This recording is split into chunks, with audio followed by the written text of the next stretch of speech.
KTX가 멈춰서거나 통신망에 고장이 났는데도 그 상황을 어떻게 관리할 것이냐가 놀랍게도 준비되어 있지 않았다는 것이 어쩌면 더 큰 문제입니다.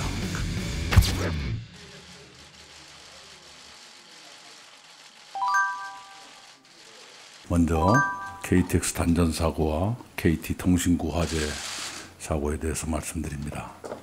지난주 충북 오송역 근처에서 KTX 단전으로, 서울 아현동에서 KT 지하통신구 화재로 수많은 국민이 불편을 겪으셨습니다. 문제의 KTX가 4시간 36분 동안 멈췄으나 제대로 된 설명도 없었고, 열차 수십 편이 지연돼 5만 3천여 명이 피해를 보았으나 승차권은 그대로 팔았습니다. 서울역에서는 직원의 부주의로 또 다른 충돌 사고가 나기도 했습니다. KT 통신망 장애는 사흘이 지나서야 응급복구를 마쳤지만 완전 복구에는 이르지 못하면서 인근 지역 주민 등 약 50만 명의 일상생활과 경제활동을 망가뜨렸습니다. 이른바 초연결 사회의 초공포를 예고하며 IT 강국 대한민국의 맨 얼굴을 드러냈습니다. 이들 사고는 우리가 성취한 기술이 얼마나 불균형하게 성장했는가를 적나라하게 증명했습니다. 기술의 예형은 발전시켰으나 운영의 내면은 갖추지 못한 우리의 실상을 노출한 것입니다. 이제 복구와 사후 수습, 원인 규명과 책임자 문책, 그리고 재발 방지책의 마련이 이어질 것입니다. 그것은 당연합니다. 그 과정을 확실히 이행해 주시기 바랍니다. 그러나 문제는 그것으로 끝나지 않습니다. KTX가 멈춰서거나 통신망에 고장이 났는데도 그 상황을 어떻게 관리할 것이냐가 놀랍게도 준비되어 있지 않았다는 것이 어쩌면 더 큰 문제입니다. KT 등 통신회사와 과학기술정보통신부, KTX와 SRT를 포함한 고속철도회사와 국토교통부, 그리고 안전을 총괄하는 행정안전부 등은 철도, 통신, 전력, 가스 등 사회 기반 시설에서 앞으로도 발생할 각종 비상 상황의 관리 매뉴얼을 재정리하고 그동안의 인력 배치와 시설 장비 운용에 문제는 없었는지를 점검해 보완하시기 바랍니다. KTX가 시속 300km로 달리고 내년 봄이면 5G를 세계 최초로 상용화한다고 자랑하지만 그 내실은 어떤지를 냉철하게 인정하고 확실하게 보완해야 합니다. 둘째는 가계부채 및 서민금융 지원에 대해서 말씀드립니다. 한국은행의 가계신용조사에 따르면 국내 가계부채가 1,500조 원을 넘어섰습니다. 정부의 적극적 관리로 부채 증가 속도는 줄었으나 가계소득보다 부채가 빠르게 늘고 있는 것은 사실입니다. 가계부채의 규모와 증가 속도를 함께 관리해 가야겠습니다.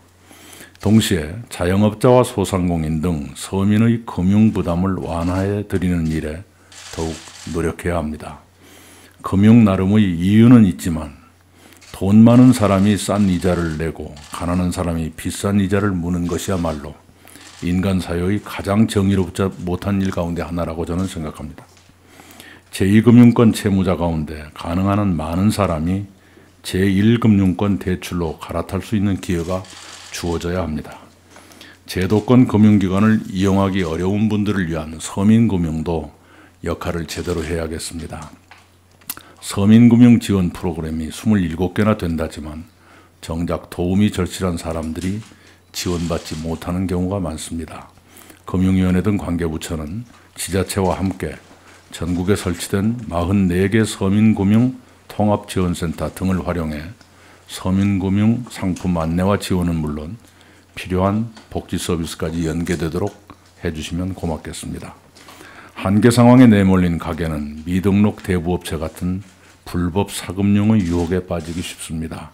금융위원회나 검찰과 경찰과 지자체는 법정 최고금리를 초과하거나 과도한 채권 추심을 하는 불법 행위를 철저히 단속해 주시기 바랍니다.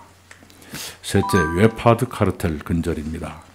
웹하드 업체가 불법 영상물 헤비업로더, 불법 콘텐츠 필터링 업체 등과 유착해 막대한 수익을 거두는 소위 웹하드 카르텔 의혹이 경찰 수사를 통해 사실로 확인됐습니다. 경찰은 100일간의 특별 단속을 통해 국내 최대 앱하드 운영자를 구속하는 등 앱하드 운영자 47명, 헤비 업로더 347명을 검거했습니다.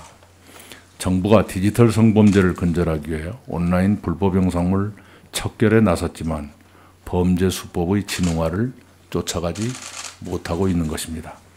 음란물 단속은 방송통신위원회, 경찰청, 인터넷 업체 관리는 과학기술정보통신부 등과 같이 부처가 나뉘어 있어서 사각지대가 발생할 수 있습니다.